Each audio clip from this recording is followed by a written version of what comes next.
It was a Tuesday, if that matters. Not some dramatic date you circle on a calendar. Just a regular, unremarkable Tuesday. I remember because the dishwasher was leaking and she left a half-written grocery list on the counter. The pen still uncapped. Little things like that. The mess you leave behind when you're in a rush. Not to leave the house, but to leave someone. She called me that afternoon from a number I didn't recognize. Said she was staying with her cousin for a few days. No warning, no argument before it. Just, I need space. Not, we need to talk. Not, I'm unhappy. Just that. Her voice was dry, like she was reading from a cue card. I told her the dishwasher broke. She didn't laugh. She didn't say anything for 4 seconds. I counted. Then she hung up. The silence after was louder than anything I'd heard in my life. I didn't sleep that night. The smell of her perfume still lingered on her side of the bed, mixed with the faintest trace of something else I couldn't name. Maybe sweat, maybe cologne, or maybe that paranoia you start to breathe in when something's wrong and everyone's pretending it isn't. By the second day, I knew something was off. I'm not stupid. I don't need a private investigator to see when the rhythm of someone's life skips a beat. Her cousin posted a picture at a wine tasting on her story. My wife wasn't in it. I replayed it 10 times. Her cousin was there with 2 other women and a guy with a man bun. My wife? Vanished. I sent her a text, "You okay?" No response. The next morning, I got a message from an unknown number. A photo. No text, just the image. Her, sitting in a booth at a roadside diner I recognized, but not with her cousin. Across from her was a man in a black hoodie. Head down. Face hidden. But her smile? Her smile was full. Present. Real. I didn't reply. I didn't call.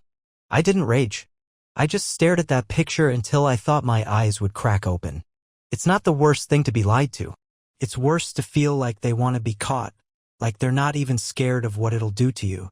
That night, she came home. No warning, no text, just the door unlocking around 10 p.m. She walked in like she forgot something. No suitcase, no apology, just a plastic bag with a bottle of wine and the same hoodie that was in the photo, now on her shoulders. She smelled like grease from the diner. I was sitting at the kitchen table with the photo printed out in front of me. She stopped when she saw it. Not because she was shocked. Not because she was ashamed. But because I was early. She thought she had more time. "You went through my phone?" she asked. I didn't answer. She didn't flinch. Didn't look away. She stepped forward, took the photo off the table, and stared at it like it was some painting in a museum she didn't care for. He's just a friend. A friend who wears your hoodie, I thought. A friend who makes you smile like that after you leave your husband with a broken dishwasher and a half-written grocery list. But I said nothing. I waited. Silence is heavier than yelling. She sighed like I was the problem. "You always make everything so dramatic." Then she poured herself a glass of wine and walked away. That was the first time I truly saw her. Not the woman I married. Not the one who used to doodle hearts on receipts and slide them across the table when I wasn't looking. This was someone else. Someone who knew how to lie, not because she had to, but because it made her feel powerful. I watched her walk upstairs in silence, barefoot, humming a tune like it was just another Tuesday night. And in a way, maybe it was. Except I didn't follow her.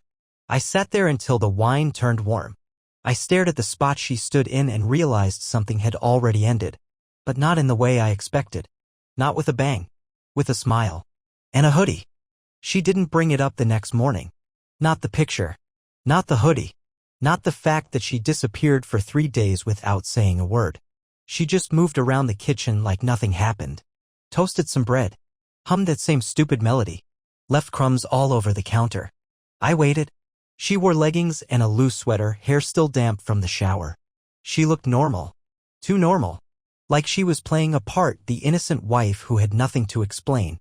"I might go visit Mom later," she said. "She's been having those dizzy spells again." I looked up from my coffee. Which mom? The real one or the cousin you never saw? That was the first crack. Her eyes narrowed just slightly. But she played it cool. "You're still on that?" "You're wearing his hoodie," I said. She looked down, then back up at me like I just insulted her intelligence. "It's my hoodie. I've had it for years." Not according to the photo. She laughed. Laughed. Like I was some jealous fool spiraling in my own imagination. Like the truth was this pesky fly buzzing in her ear that she couldn't be bothered to swat away. Seriously, she said. Are you really that insecure? And that was her weapon, deflection. Gaslighting turned into an art form. She didn't get angry. She didn't deny it. She made me the paranoid one. That morning I drove to work, but I didn't go in. I parked 3 blocks away and just sat there, engine off, replaying every scene from the last 3 months. The sudden yoga classes. The new passwords on everything. The overnight business trips for a job that never had them before. The way she started locking the bathroom door while she brushed her teeth. You know when someone's cheating. You feel it. It's not the missed calls or the way their stories don't line up, it's that internal twitch like a tuning fork inside your chest that suddenly stops humming. I drove home early. Parked down the street. Walked the rest of the way. Quiet. She was supposed to be at her mom's. But her car was there. Front door unlocked. Inside it was quiet. Not peaceful, suspiciously quiet. I walked past the hallway toward the living room. Her phone buzzed on the coffee table. One message. Just one. From a name I didn't recognize, Miles. I picked it up. No password. That was odd. I opened the thread. And that's when I understood. The reason there was no password was because she wanted me to see. This wasn't a slip-up. This was theater. And I was the audience she was slowly driving insane. Miles, tell your husband thanks for the wine. It was good. Almost as good as last night. She had invited him here. Into her home. I stood there, staring at that message until I heard the garage door opening. She walked in, holding a bag of takeout and a latte like she was just coming home from errands. She saw me holding her phone. Saw the open message. Didn't flinch. She just walked past me and set the bag down. You're home early. I turned. She didn't look at me. So I said it. I know. She unwrapped the takeout. Know what? You let him in this house. Her eyes stayed on the food. You should try the noodles. They're spicy. He drank my wine. In my house. While she turned. Slowly. Looked me dead in the eyes. You don't get to act betrayed, not after how boring you've been. I couldn't speak. You want some grand confession? Fine. Yes. I cheated. I let him in. I let him do things you haven't done in years. You sit in your routine like it's a throne and you expected me to rot next to you in silence. She walked up to me. Close. Too close. You didn't lose me now, she said. You lost me long before this. He just gave me a reason to stop pretending. She grabbed her phone and walked upstairs like she'd just won a game I didn't know we were playing. I didn't follow. I didn't shout. I just stood there. In the middle of my own home, realizing I'd been erased piece by piece. Not by accident, but on purpose. And suddenly I wasn't sad. I was awake. I didn't sleep that night. Not because I was heartbroken, that part had already started dying weeks ago, but because the pieces were finally falling into place. Her movements, her attitude, the carefully placed phone, the unlocked screen, the smug little looks when she thought I wasn't paying attention. It wasn't just cheating. This was orchestration. She wanted me to snap. She wanted me to play the wounded fool, to go berserk, break something, scream until the neighbors called the cops. That's why she kept baiting me. The hoodie, the message, the open phone. She wasn't afraid of being caught. She was counting on it. I got up at 4:17 a.m., showered, got dressed like I was going to the office. But I didn't go to work. I drove straight to Don's house. He's an old friend, a quiet type, owns a print shop now, used to work IT at a law firm before he lost his mind from stress and quit. I asked him one question, can you pull old backups from her cloud? Don looked at me for 3 seconds before nodding. By lunch, I had access to every photo, message, and video she'd ever thought she deleted. And I mean everything. There were dozens of messages from Miles. Voice notes. Pictures. Calendar entries titled with stupid code names like Stretch Therapy and T-Run. There was even a damn spreadsheet. A spreadsheet. One tab had dates and hotels. One tab had expenses including some charge to my credit card. And the last tab? A breakdown of assets. Home. Car. Bank accounts. Retirement. Even my private inheritance I never even told her about. How did she find out? That part didn't matter now. What mattered was that she had a plan. And I wasn't in it. Not as a husband. Not as a person. Just as an obstacle. She was building an exit. Brick by brick. And the final step was to paint me as unstable. Dangerous. Like I was the reason she had to run. She wanted a dramatic story. She wanted Miles to rescue her. Too bad I read the script first. When I got home, she was in the kitchen on the phone with someone, probably him. She hung up the second she saw me walk in, pretending like she was just browsing recipes. She asked if I wanted dinner. I said sure. We sat across from each other like two diplomats in the middle of a ceasefire. She made pasta. I watched her hands steady, confident, like she thought the war was over. Like I had surrendered. Midway through the meal, she said, "I talked to a therapist today." "Good for you," I said. I didn't ask why. She took a sip of wine. She said we should talk about separating. Amicably. With lawyers. Clean. I nodded slowly. She smiled. And then I said, "I already filed the papers." That smile cracked just for a breath. "What?" "I signed them yesterday. Sent them in this morning." "You're bluffing." "No. You don't need to pack your things. I already moved your name off the deed." That was the first time her fork stopped halfway to her mouth. I took out a manila folder from my bag and dropped it gently on the table. I also closed our joint accounts. Everything's been moved to legal hold until the division is finalized. You'll get half. Just not more. She opened the folder. Her face twisted. Not angry. Not sad. Confused. Like she had studied for the wrong test and someone just handed her the final exam. "You think this scares me?" she asked, but there was no bite behind it. "No," I said. "I think it annoys you. Because now the story doesn't end the way you rehearsed it." She stood. "You think you're clever?" "No," I said. "But I'm awake now. That's more than I can say for the guy who paid your hotel bills while you gave him nicknames like Captain Patience." That hit something. She blinked once. Twice. Then the mask came back. She walked to the sink, poured the rest of her wine out, and said, "You'll regret this." I didn't answer. She didn't look back when she walked upstairs. And I didn't follow. But I did open my phone. And I texted Miles. "Nice hoodie. Hope it fits after court." The message was delivered. And seen.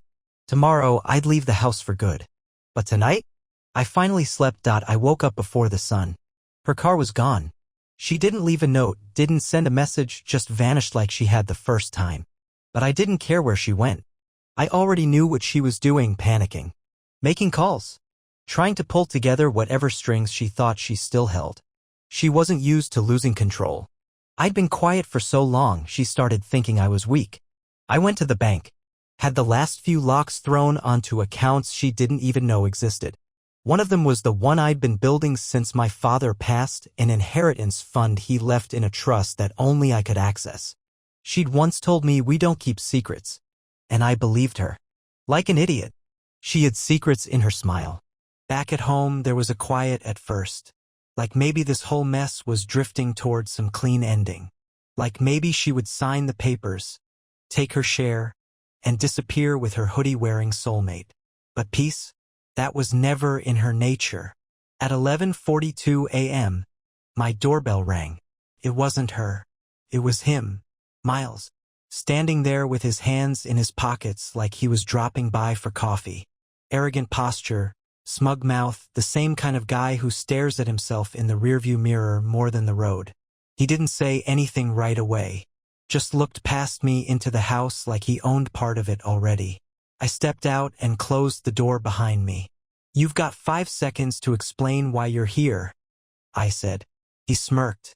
"She asked me to talk to you. Said you were spiraling." There it was. The story. The one she'd been building behind the scenes. I was unstable. Erratic. The villain in her fantasy. And now this guy, the side piece, was delivering her message like some budget ambassador. "She's worried," he added. "You've been acting different. Aggressive. It's not healthy." "You slept with my wife," I said flat. He flinched, barely. "That's between us. But this paranoia, this controlling behavior. You wore my clothes, ate my food, slept in my house." He didn't speak. I stepped forward. Close enough that I could smell the cologne she used to make fun of in stores. "You're not just a mistake. You're a symptom. that got under his skin. I saw it, that twitch in his jaw. "She's moving on," he said. "You should too." I pulled my phone out, opened the voice recorder, pressed play, and let her words echo from 2 nights ago. "I cheated. I let him in. I let him do things you haven't done in years." His face paled. "You know what that is?" I asked. "That's her confession. Recorded. Legally. In this state, I don't need her permission.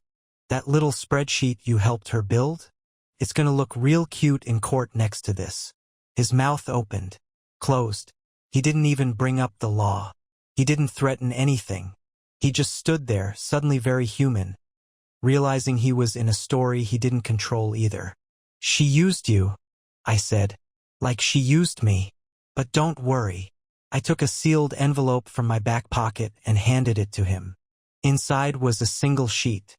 DNA results. Not of me. Not of her. Of my son.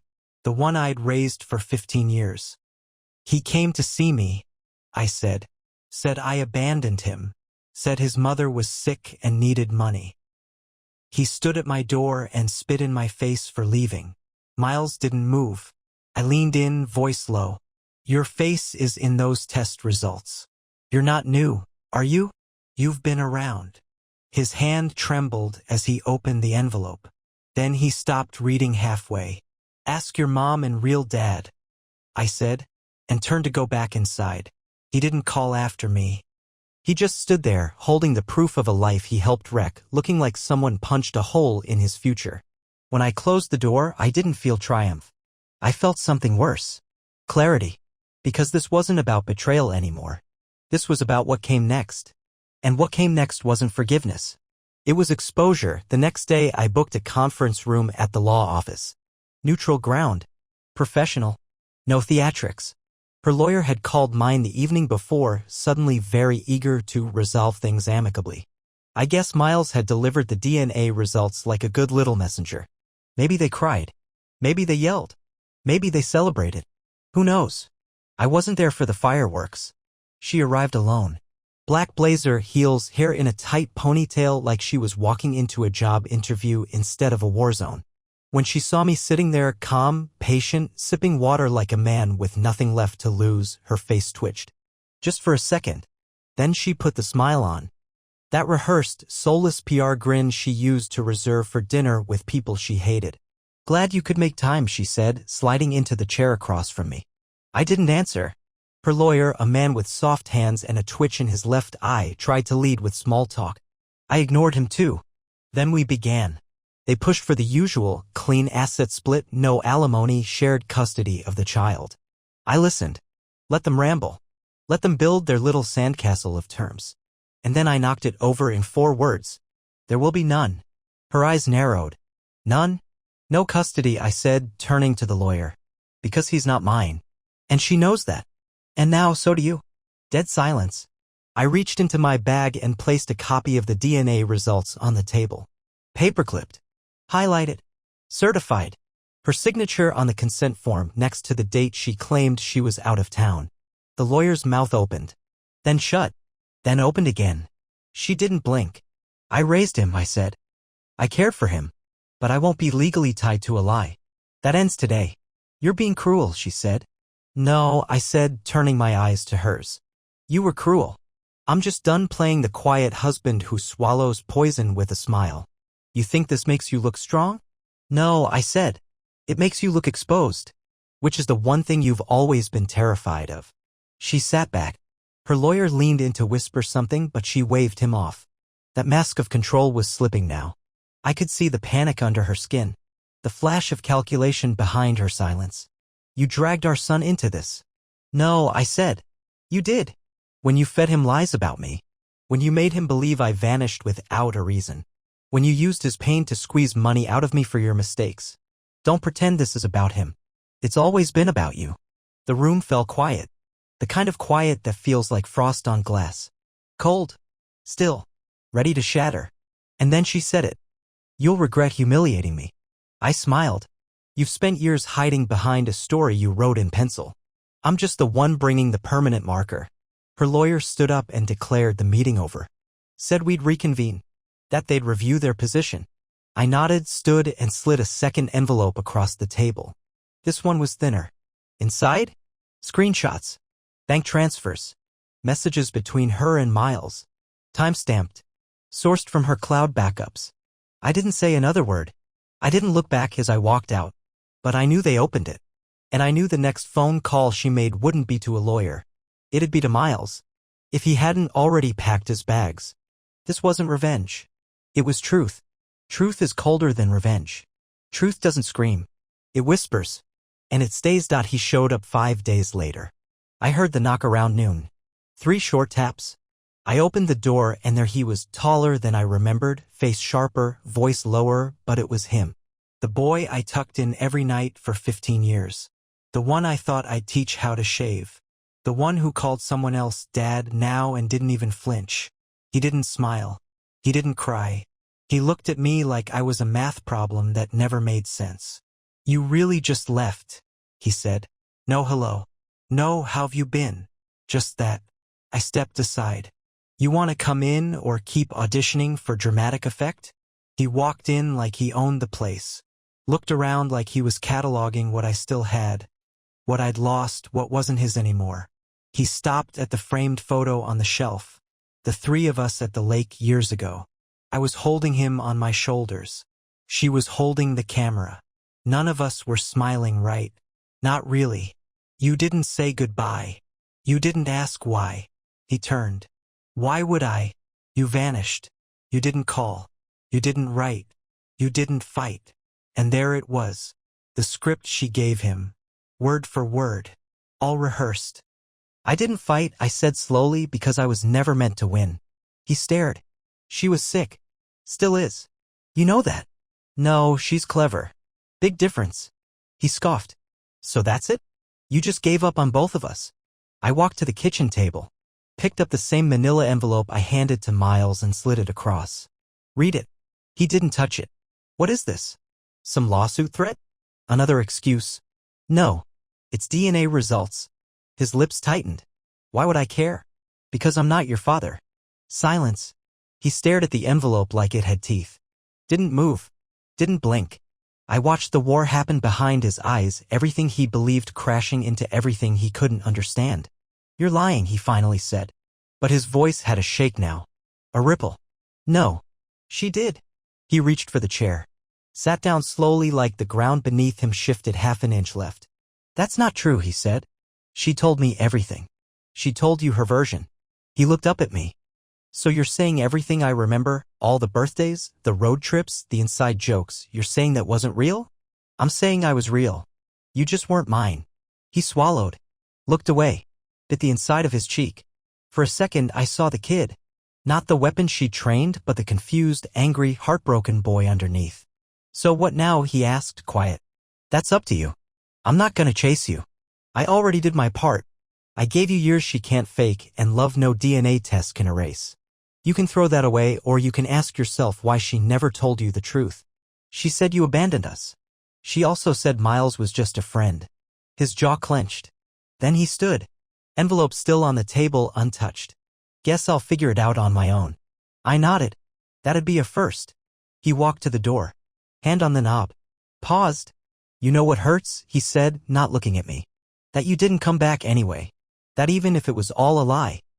I still waited for you. I didn't have an answer. He left without closing the door behind him. And I didn't move for a long time.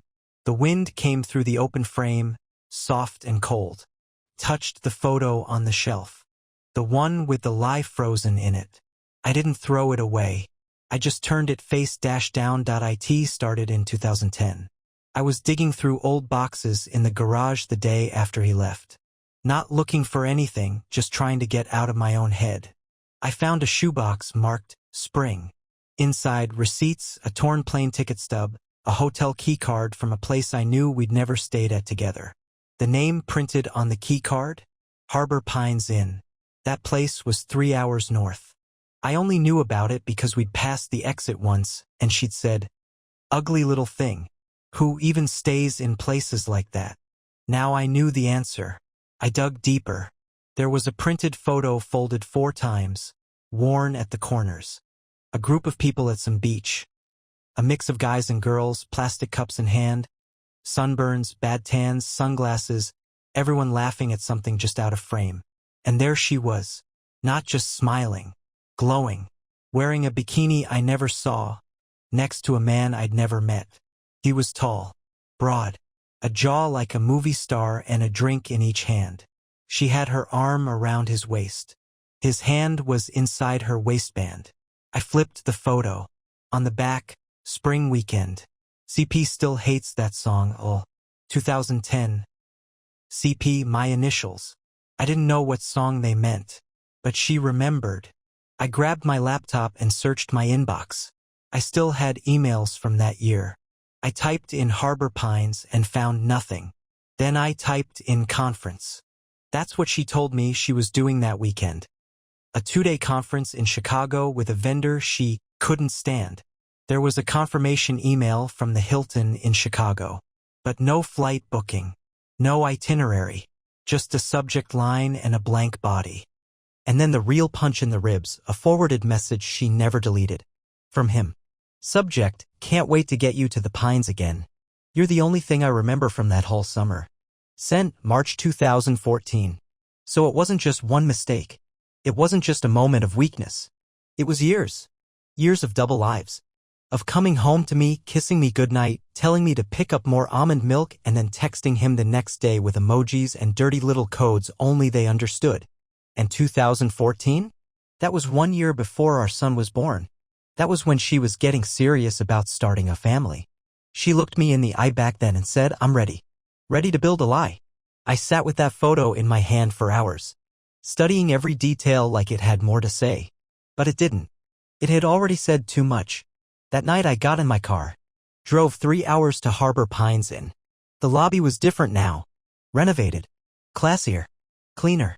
The receptionist didn't recognize the photo, but when I slid the old key card across the counter, she raised an eyebrow. Room 204, she said. That wing's closed off now, but it used to be our honeymoon suites. Of course it was. I asked if they had archived guest records. She hesitated, then said, You're not the first husband who's come looking. There was something tragic in her smile. She printed the record. Same date as the ticket stub. 2 guests, her name, and a man named Dean Whitaker. Not Miles. Dean. A new name. Another ghost. A ghost I hadn't even known I should be haunted by. When I got back in the car, I sat there with the receipt in my lap and realized something. Miles wasn't her first affair. He wasn't even the worst one. He was just the one that finally got caught.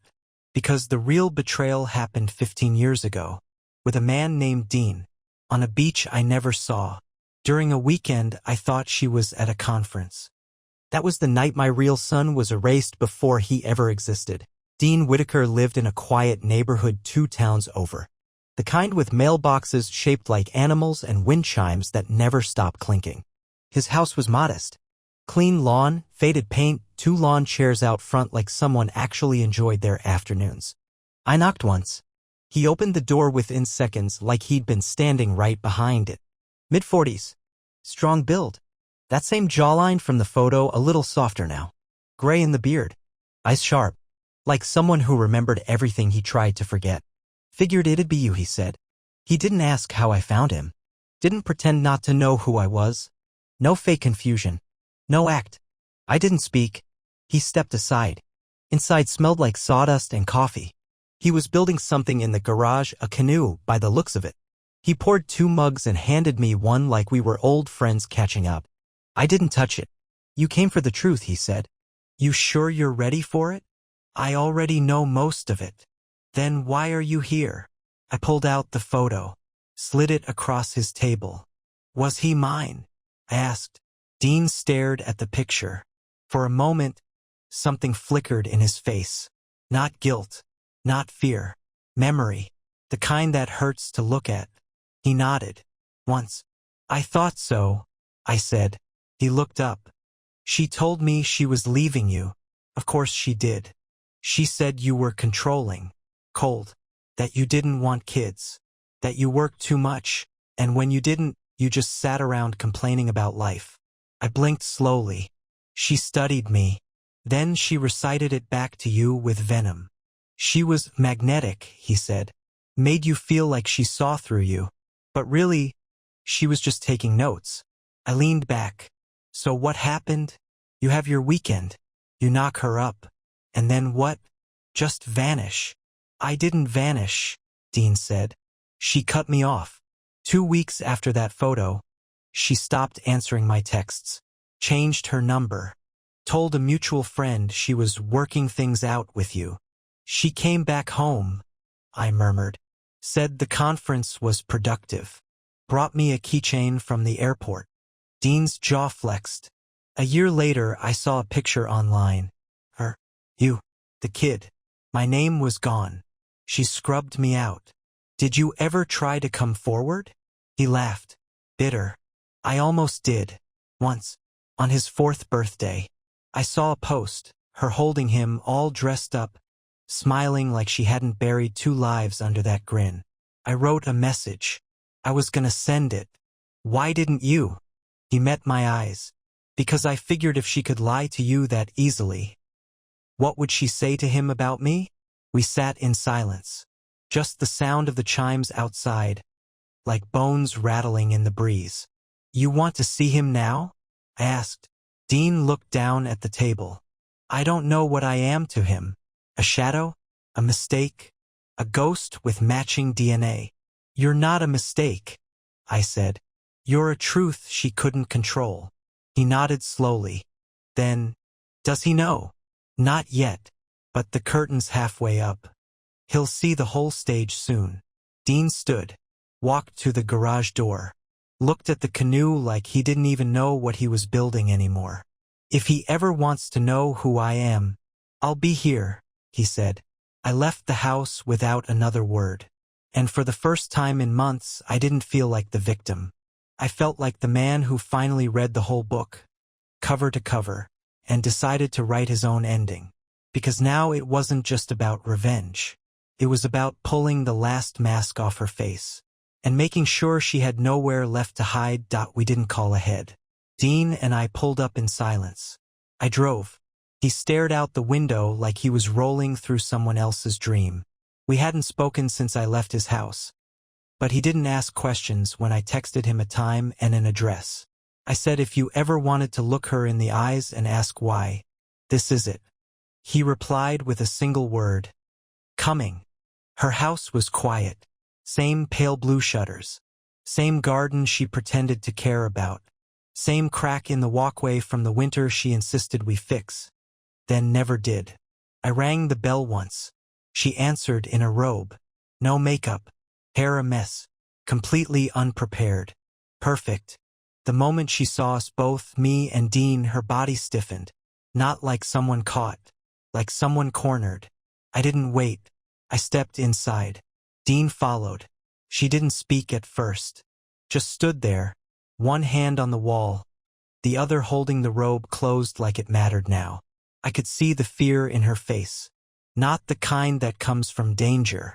The kind that comes from losing the last grip on a story you've rewritten 100 times.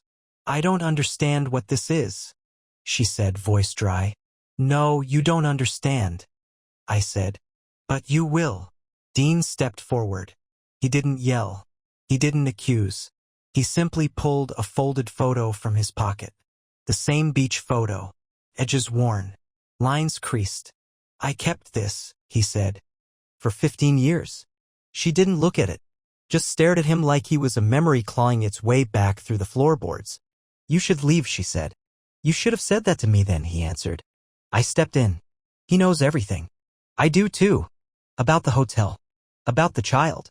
About how you scrubbed his name off your life like dirt under your nails. She exhaled sharply. This is pathetic. I laughed. Is it? I pulled out the test results. Set them on her kitchen counter like a dinner guest placing flowers. You let me raise him. Let me think he was mine. You fed him lies when I disappeared, made me the villain in a story you wrote with someone else's pen. Her voice cracked. He needed a father. You were better for him then. No, Dean snapped. Don't make this noble. You erased me. I would have raised him. I would have fought for him. But you never gave me the chance. I protected him. No, I said low. You protected yourself. Because you knew once we both knew, the world you built wouldn't survive the truth. She stepped back, robe tightening around her like armor. But there was no defense left. Just a woman who finally saw that the people she used weren't staying silent anymore. You said I abandoned him, I said, stepping closer. You told him I was weak, cowardly, that I didn't want to be a father. Her face was tight now, eyes glassy. But I was there, I continued. Every scraped knee, every stupid school play, every birthday, every nightmare, every last damn Lego I stepped on barefoot in the dark. Dean looked at her, and for the first time his voice cracked. I didn't want to be a ghost. She turned away, couldn't look at either of us. Her hands shook as she reached for the counter, like she needed something to hold her up. What do you want? She whispered, and for once, neither of us answered right away. Then I said, nothing, not anymore. Dean added, he'll come to us when he's ready, and when he does, he'll hear the truth, the whole truth, no edits. She turned then, finally met my eyes. You think that'll make him love you? I smiled, not bitter, not triumphant. I'm not chasing his love, just freeing it from your grip. We left. No screaming, no broken dishes, no last words. Just the silence of a woman who finally saw the empire she built was made of paper. One part left. It was dusk when he came back. No knock this time, just the sound of shoes on the front steps and the creak of a door that didn't lock anymore. I didn't turn around when I heard it. I was in the living room, lights off, sipping coffee that had long gone cold. He stood in the doorway, silhouetted by the orange sky behind him, taller than I remembered. Or maybe I just spent too long looking at him through old pictures. Can I sit? He asked. I nodded. He stepped in, sat across from me, hands in his lap, silent. A full minute passed before either of us spoke. I met him, he said. Dean. I didn't need to ask. He didn't know, the boy continued. He never got the chance. I nodded. He told me the first thing he thought when he saw me was how much I looked like her. Another pause. And the second thing he thought was how much he hated her for taking all this from us. He looked at me then, not like a stranger anymore, not like a soldier she'd sent, like a boy standing in a house full of echoes. I hated you, he said, for leaving. I know. I thought you were just done with her, with me. I was, I said, but not in the way you think. I didn't believe it when I first read the test. Neither did I. He looked down, rubbed his palms together slowly. She's not well, he said. She's unraveling. I said nothing. She told me the truth, or a truth, her version. Said she was scared. Said you would have left if you found out. I sighed. She said a lot of things. She said she did it to protect me. I looked him in the eyes. From what? He didn't have an answer. I reached beside me, pulled the old photo album from the drawer, handed it to him. He opened it. First page, him 3 years old, sitting on my shoulders, covered in birthday cake. Second page, camping trip. Him wrapped in a blanket. Me, passed out beside the fire. Third page, Christmas. Matching sweaters. Bad haircuts. He didn't speak, just turned the pages. Slowly. I remember all this, he whispered. So do I. I used to think memories were enough, he said. That they were proof someone was yours. They are, I said. They just don't always come with paperwork. He nodded. Eyes glistening now, but no tears. I don't know what to do, he said. You don't have to. He looked up, startled. You don't have to choose. You don't have to pick sides. You don't even have to understand all of it right now. So what do I do? Live? Ask questions. Get angry. Forgive when you're ready. But don't carry her lie anymore. It's not yours to carry. He sat still for a long time.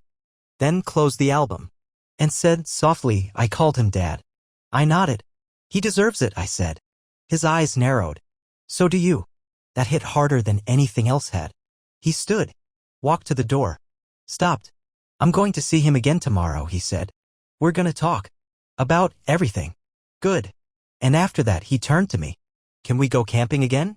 I smiled. Yeah, we can. He left quietly. No door slam. No dramatic music. Just a boy stepping out into a world that finally made sense, not because it was clean or fair or easy, but because it was honest. And me? I sat in the dark, alone but not lost. Because even in the ruin, something had survived. Truth. And truth is the only thing that doesn't burn.